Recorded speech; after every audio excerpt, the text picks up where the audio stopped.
Fala galera, o Papo para Aliviar segue ouvindo Gente que Agrega e hoje eu vou falar com vocês sobre a educação como ferramenta para o antirracismo. Meu convidado hoje é o Alan de Souza, o P,10. Ele é rapper, é músico, é professor e ele utiliza a música e a arte para falar de antirracismo com as crianças.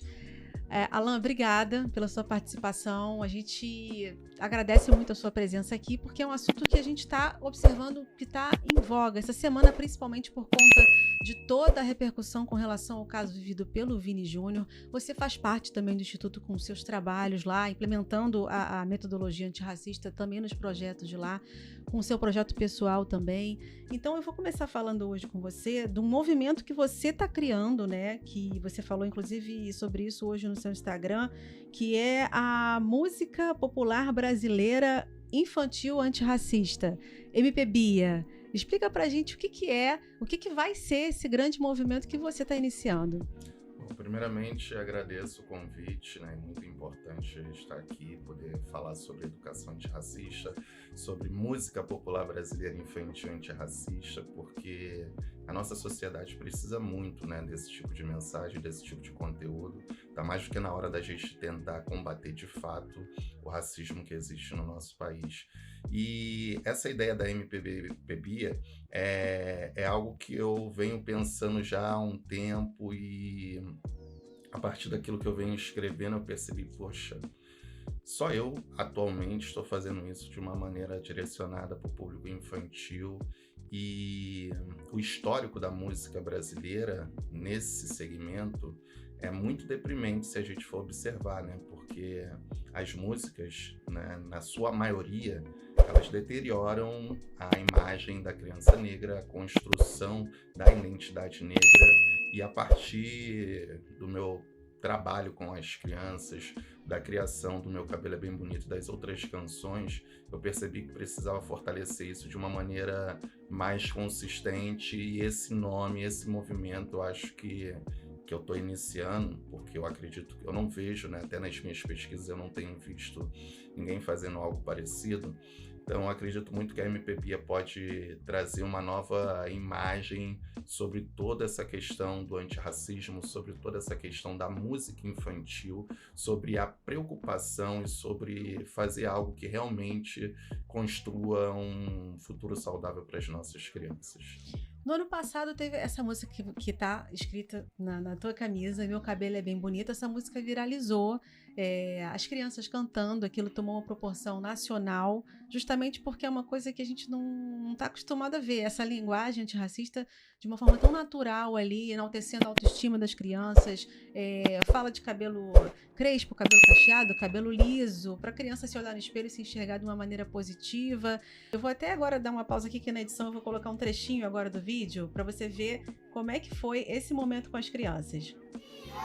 O meu é bem, é black e bem, o do Ju também é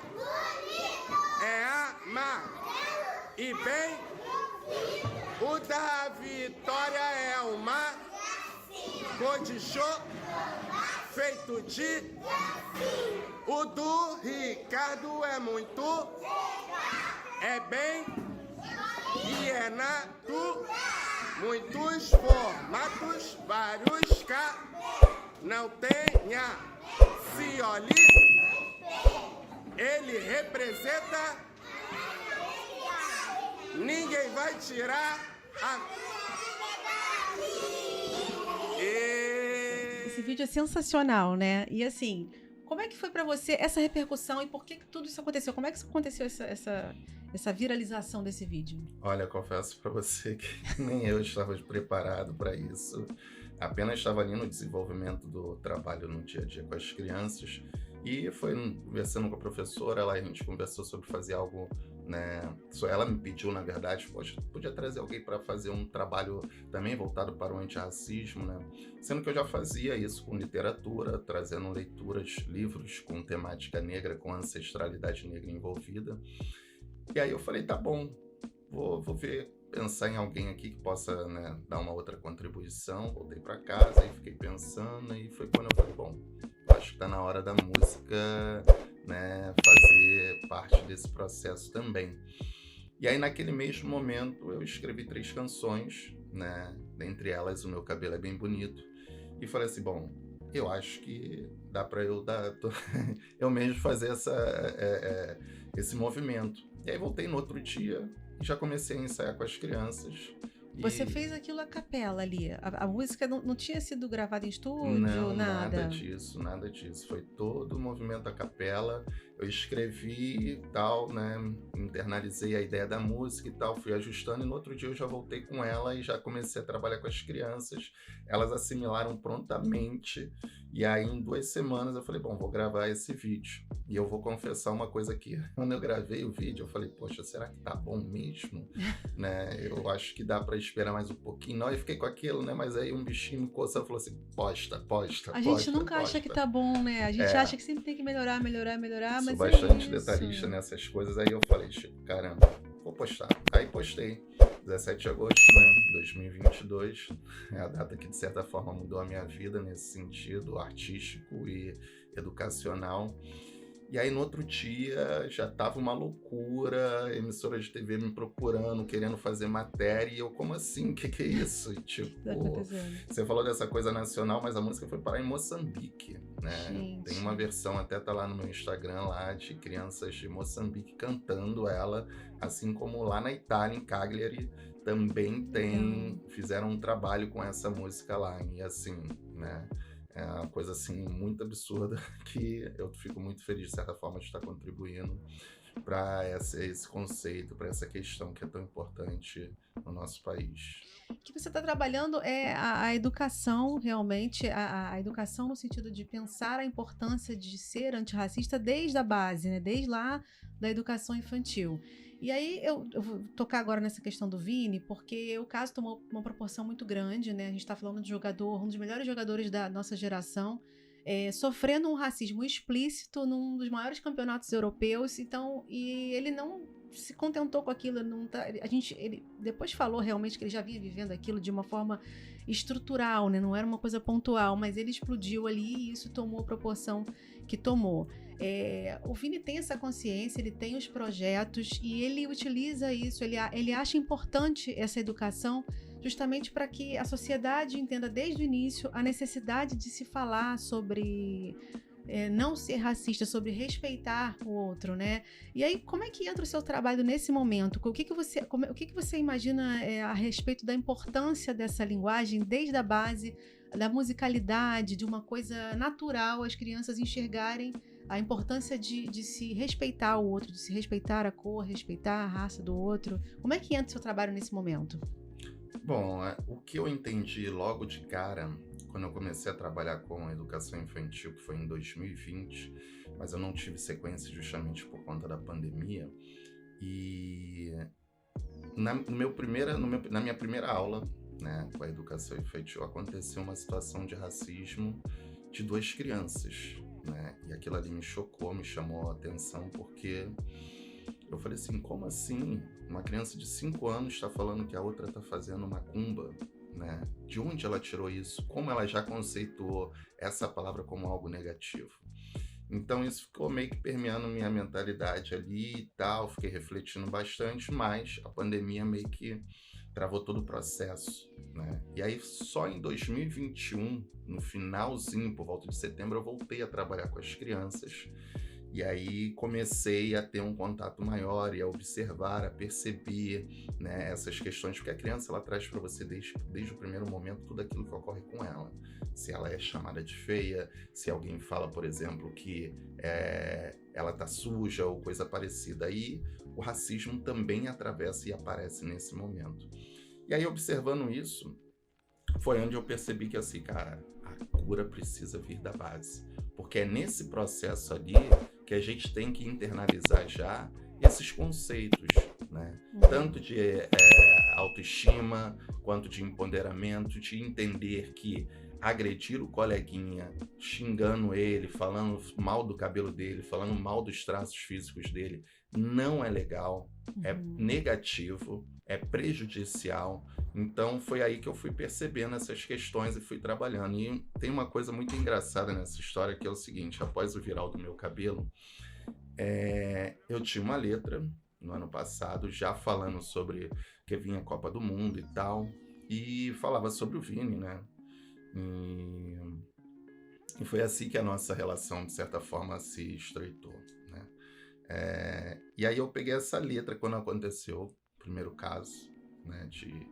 Primeiro caso não, né? Quando estava ali ano passado lá um dos casos que houve de racismo, e cheguei para os meus alunos e falei para eles o seguinte: poxa, vamos fazer uma atividade aqui sobre esse racismo e tal que tá rolando com o Vini, enfim.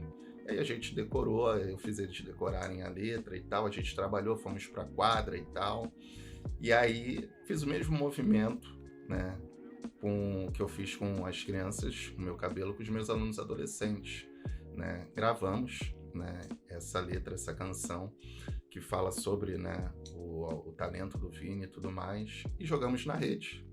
E aí eu pedi pra galera, pô, marca o Vini aí, marca o Instituto e tal, não sei o quê. Enfim, a galera marcou, acabou chegando nele, acabou chegando no pessoal do Instituto. E foi assim que você chegou no Instituto? E aí hoje tem esse trabalho aí que eu não posso falar mais, mas é isso. Surpresa. Essa é uma história, essa é a história inicial. Foi assim que tudo começou também. Gente, então é que interessante porque eu gosto de frisar isso, né? Foram dois movimentos, de certa forma, despretensiosos, porque eu não fiz com nenhuma intenção, era só de fazer uma atividade de aula mesmo. Sim. Só de trazer essa coisa do futebol para dentro de sala de aula, para falar com um jovem ali, para poder trazer a questão do racismo, para debater com ele, para construir esse pensamento. E as coisas tomaram essas proporções, tanto com as crianças quanto com os adolescentes. É porque você tem um propósito, né? Quando a sua intenção tem um propósito maior, o mundo, o universo se organiza para aquilo realmente acontecer. E eu queria falar um pouquinho agora sobre... Muita gente, a gente conversa porque a gente está habituado a falar sobre essa questão, de debater a questão do racismo, mas eu acho importante a gente trazer, talvez, explicar um pouco para quem não está muito acostumado com esses termos, né? Tem um livro muito importante que eu acho que todo mundo que quer aprender sobre antirracismo deve ler, que é o Racismo Estrutural, né? Do atual ministro, né? de Direitos Humanos, o Silvio de Almeida. E o racismo estrutural, ele fala exatamente isso, que a gente não tem como pensar numa sociedade, tapar o sol com a peneira, né? Aquela coisa estilo Morgan Freeman, né? Achar que não existe, porque a gente vive numa sociedade onde o racismo ele é base da formação até econômica, social. A gente vem de uma sociedade que foi toda permeada pela questão da escravidão de seres humanos. Então, isso tudo afeta a gente até hoje. A sociedade ela tem uma estrutura racista que atinge toda a nossa a parte institucional e tudo isso. E aí, você tem como explicar um pouquinho pra gente como é que esse racismo estrutural afeta a nossa sociedade? O que é essas estruturas? O que é o racismo estrutural? Primeiramente, ele já é institucionalizado, né? E quando a gente vai pegar a história do nosso país, a gente vai observar justamente que, né, nesse período em que houve a escravização, desde questões, tudo que era negro e veio, né, junto com os escravizados para cá para o Brasil, passou a ser visto como algo marginalizado, como algo, né, do demônio, coisa parecida. Então, o objetivo maior era apagar da mentalidade, tirar a alma, né, do povo preto que veio de África, para que nada restasse, somente o que fosse passado dali por diante fosse assimilado como cultura, como costumes, como origem. Então, desde a religião, que a gente tem um problema sério nesse país, né, que é preciso falar, o racismo religioso, ele é talvez o problema maior de todos os racismos que existem, porque ele, né, aprisiona e tira, né, do povo preto a sua relação com os seus ancestrais, com as suas origens. E aí a gente vai ver que, por exemplo, o próprio futebol mesmo, né, se não fosse o Vasco fazer aquele movimento para que os negros estivessem inseridos, né, a gente não teria, isso demoraria mais ainda. Então essa coisa da estrutura funciona nesse sentido. O preto não podia jogar bola, o preto não podia entrar no ônibus, não podia dividir espaço nos restaurantes. Isso foi o que aconteceu nos Estados Unidos. E no Brasil, criou uma falsa ideia de democracia racial, que é a grande mentira que existe, né? Porque essa coisa do... Casa Grande Senzala lá do Gilberto Freire, que trouxe esse conceito de que aqui os índios, os indígenas, no caso, os negros e os brancos viviam em perfeita harmonia, era grande mentira, porque as estruturas elas sempre estiveram ali bem estabelecidas. É aquela coisa de que, tipo, você pega hoje um engenheiro e você vai ver o filho dele também está estudando engenharia, da mesma forma que o dentista com o seu filho, ele também está formando uma outra geração de dentista na advocacia, na magistratura. Então a gente vai ver que esses espaços, eles já estão pré-determinados para um tipo de raça, para um grupo social que, de certa forma, sempre herdou esse privilégio, essa herança, né, da escravidão, porque essa é a grande verdade, né? Quando a gente fala nessa coisa da estrutura, é uma herança que a branquitude, ela, de certa forma, ela herda dos seus antepassados, porque é o que eu falo sempre, o cara que está morando, de repente, ali na cobertura em Copacabana, talvez ele tenha o mesmo nível de formação que o meu, talvez financeiramente a gente deva ser muito parecido, economicamente, porém, ele herdou toda uma herança que já vem dos seus antepassados. Então, para eu galgar aquele espaço ali, que hoje é um espaço nobre, privilegiado, que tem um IPTU caro, vai demandar muita coisa. Muito mais difícil, muito então, mais esforço. É todo um processo. Quando a gente chega nos espaços mais nobres da sociedade, a gente vai ver qual é o grupo racial que predomina. E quando a gente vai observar justamente, né, onde o índice de desenvolvimento humano é menor, onde a economia é mais precária, onde os serviços básicos também são precários, a gente vai ver que a população negra é a sua maioria. Então há todo um sistema, há todo um movimento muito bem coordenado que faz com que isso aconteça, que faz com que aquela história, né, daquela musiquinha, né, o rico cada vez mais rico e o pobre cada vez mais pobre, porque é assim que funciona. O Estado, ele paga um mau salário para o professor e ele achata aquele professor ali que ele, para poder fazer uma renda melhor, ele tem que trabalhar em 3, 4, 5 escolas, como eu já passei por isso também, para a gente poder ter uma vida mais ou menos digna. Porém, no entanto, a gente não tem como usufruir disso, né, de maneira saudável, sem, de certa forma, passar pelos diversos atravessamentos que uma escola pública, por exemplo, faz com quem trabalha com educação, desde a violência, as problemáticas também que o nosso aluno, às vezes, traz da sua comunidade, traz da sua família, enfim, isso. É um processo muito complexo. Essa questão da educação para a educação pública, né? O foco do seu trabalho atualmente é na escola pública, porque é onde a gente encontra a maioria da população negra, é onde a gente tem uma liberdade também de você debater talvez melhor as suas questões, e a gente, infelizmente, a educação pública no país ainda precisa melhorar muito, né? E aí também cai aí nessa questão do privilégio, né? Os filhos, né, das pessoas mais pobres, que são as pessoas pretas, porque não tiveram oportunidade deles lá de trás, são as crianças que estão estudando nas escolas públicas. Então, desde a base, a gente já percebe essa exclusão. Então, você valorizar ali uma autoestima, uma aceitação, né, o empoderamento dessas crianças é super importante, né?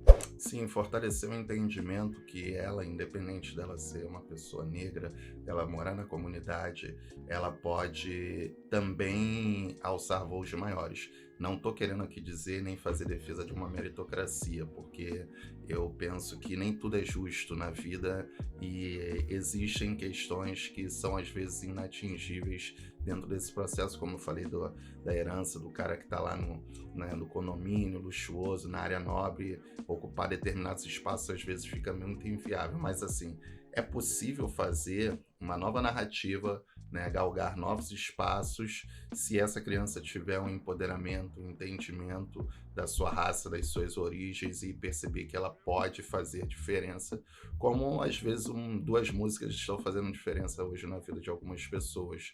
Então, eu acho importante, de certa forma, até eu estar dentro da sala de aula, porque muitas das vezes o aluno precisa se ver representado, né? Exatamente. Então, quando ele sabe que o professor dele, de certa forma, deu uma entrevista aqui, está ali fazendo um trabalho com determinada pessoa que é importante dentro da sociedade, isso também fortalece a crença de que ele também é capaz. Pode, exato. Então, acho isso muito importante, porque eu sempre falo para os meus alunos, da mesma forma que eu posso estar lá, eu estou aqui. Isso não tira o nosso valor de nenhuma forma. Então, vocês que estão aqui no subúrbio, na zona norte do Rio de Janeiro, que é o perímetro que eu mais trabalho, vocês podem chegar a qualquer lugar dentro, né, do que vocês acreditem. Agora é preciso ter esse entendimento de quem vocês são e de como a sociedade trata vocês, para que vocês não sejam pegos de surpresa ou sejam atravessados pelas diversas questões que existem. Eu acho que aí que entra também muita importância do seu projeto, de trabalhar esse entendimento não só nas escolas públicas, mas se espalhar como um todo, né? Um movimento do MPBia, né, que você está começando, isso se tornar uma questão natural das pessoas se enxergarem bonitas, se enxergarem valorizadas, enxergarem beleza em todas as cores, em todas as raças. Esse movimento tem essa importância social nesse sentido, né? De você trazer aquilo para o subconsciente, porque o nosso subconsciente atualmente ele está muito trabalhado na coisa da valorização do perfil europeu, da coisa da beleza europeia, do que é de fora. Então você traz isso naturalmente trabalhando desde a infância para que toda uma geração, quem sabe, mude a forma de enxergar todo esse racismo, né? Todo esse preconceito, né? Eu falo que assim, a música ela tem um poder de penetração no imaginário do ser humano que talvez nenhuma outra manifestação artística consiga, porque né, até mesmo na sua velhice você vai lembrar daquela música que você cantava na sua infância, né? Eu vi até estudos e pesquisas que falam sobre até, por exemplo, o Alzheimer, nessa coisa da perda da memória. A música ainda é uma das coisas que demoram a desaparecer da mente da pessoa. Então, assim, eu acredito muito nessa questão, como eu estou falando, trazendo hoje desse movimento da MPBia, por conta disso. Porque isso fica enraizado, isso fica internalizado e a criança vai levar para a sua vida, vai levar para o seu desenvolvimento e isso vai nortear possivelmente a sua atuação no mundo e os seus movimentos. Eu acredito muito nesse fundamento de trazer a música, de trazer a arte para fazer esse letramento racial, fazer esse empoderamento infantil, porque pode ser possivelmente a grande cura para que a gente, né, talvez não erradique o racismo, mas minimize muito ele dentro da nossa sociedade. Né? Tem que ser falado cada vez mais, né? A gente estava conversando antes aqui de começar a gravação sobre ressignificar músicas tradicionais da cultura, né? Porque isso é um dos problemas também que a gente vê. Às vezes a gente... as pessoas ficam achando que a gente agora tudo é mimimi, que nada pode, antigamente podia, mas na verdade se você for parar para pensar, certas canções realmente têm um cunho, né, racista, por exemplo, Boi da Cara Preta, Escravos de Jó, e as crianças das gerações anteriores vêm trabalhando isso como se fosse, banalizando, né, essa imagem da figura da pessoa preta. E como é que a gente ressignifica isso na cabecinha das crianças, na mentalidade social, enfim? Eu vou além, né? Porque não só a música infantil, quando a gente entra dentro, por exemplo, do carnaval, né, que acaba sendo um movimento em que as famílias estão ali junto com os seus filhos e tudo mais, a criança também vai receber algumas mensagens que são totalmente depreciativas, né? Sobre o cabelo duro da nega e tal, que se popularizou durante muito tempo. Até alguns discursos homofóbicos, machistas, vão sendo internalizados dentro desse processo ali. Então aí, assim, você pega a música infantil, você pega a música de carnaval, que é onde as crianças também acabam sendo inseridas ali, e você vai construindo todo um conceito de destruição de diversos grupos, né, para além das questões étnicas. E isso é problemático demais. Eu não preciso ir muito além. Atirei o pau no gato, mas o gato não morreu. Para pensar nisso. E a gente cantava isso assim, achando que a gente está, de certa forma, difundindo um conceito de violência na cabeça de uma criança. Exatamente. E aí, o Escravo de Jó, Boi da Cara Preta, isso vai apenas criar todo um arcabouço, assim, podemos dizer, de maldade né, de movimentos totalmente negativos que a criança vai internalizar ele e ela vai achar que tá ok. Exatamente. E aí, como é que eu vou depois pegar esse adolescente, esse adulto que foi socializado dessa forma e vou falar para ele assim, olha só, isso aqui que você tá fazendo é racismo, isso aqui que você tá fazendo é machismo, é homofobia. Se lá na base a gente, de certa forma, difundiu esses conceitos na cabeça dessa criança. Isso é problemático demais. É aí que é muito difícil para muitas pessoas aceitarem essa questão de ser necessária essa virada de chave, esse novo trabalho, essa nova linguagem, né, para você tirar esse resquício ali desse racismo que está realmente na nossa sociedade. Infelizmente, eu não tenho muito tempo aqui com você. Eu queria falar, eu já falei do MPBia. Eu queria que você falasse um pouquinho como é que está sendo agora a aceitação das crianças do espetáculo, né? O Meu Cabelo é Bem Bonito. O Meu Cabelo é Bem Bonito, tour. Tá sendo maravilhoso, tá sendo fantástico. Eu confesso que eu tô bastante emocionado a cada edição, a cada escola que a gente vai, porque a gente vê que é importante, né?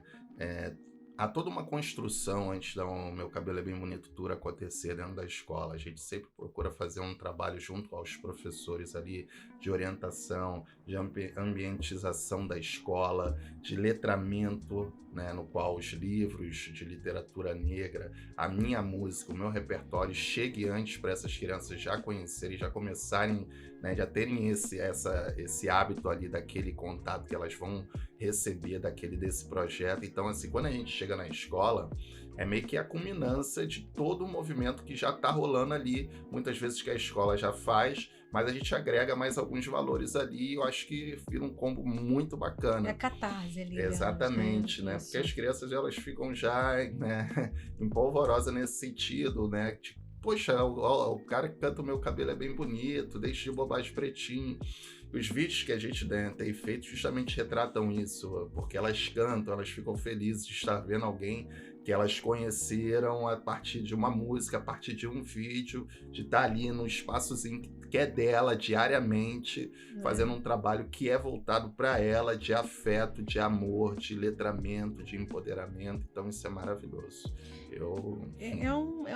Não tem preço realmente, né? É um trabalho que você está fazendo, você está deixando um legado, né? Eu acho que é um impacto assim, né, muito forte, né? Não é querendo ser presunçoso, mas eu acho que a gente consegue criar um impacto muito grande dentro do imaginário, dentro da vida dessas crianças, porque é algo que elas realmente estão vendo ali acontecendo na vida delas e na frente delas. Elas são o futuro, né? E agora falando de futuro, pensando no futuro, essa semente, né, que você está deixando para as próximas gerações, esse movimento, o que você vislumbra daqui a, sei lá, 5, 10 anos? Como é que você imagina que vai estar esse movimento que você está começando? O que você espera disso?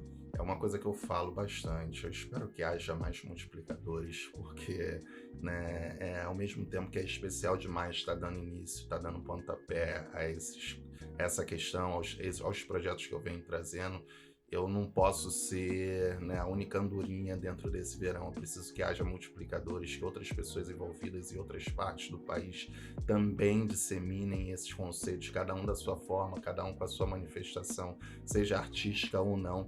Porque só assim a gente vai realmente construir, né, um futuro melhor. Quando tivermos vários braços, né, imbuídos dentro do mesmo movimento, dentro do mesmo conceito, que se não erradicar, mas minimizar muito o racismo no Brasil. Gente, essa foi a mensagem final aqui do Alan de Souza. É um movimento importantíssimo que ele está dando início. A gente teve o prazer, a oportunidade de ouvir ele falar sobre o antirracismo para as crianças, o papel do antirracismo na educação, um movimento que a gente espera que realmente tome o planeta, né, para que cada vez mais a gente viva em uma sociedade mais igualitária, cada vez com mais amor para as pessoas. E é isso, gente. Alan, obrigada pela sua participação. O Papo para Aliviar é isso, gente. A gente ouve pessoas que agregam na sociedade, que agregam de alguma maneira na vida das pessoas, e o Alan está aqui para provar que isso é possível. Obrigada, Alan. Agradeço. Muito satisfeito. Precisar também. Obrigada. Tchau, tchau. Valeu.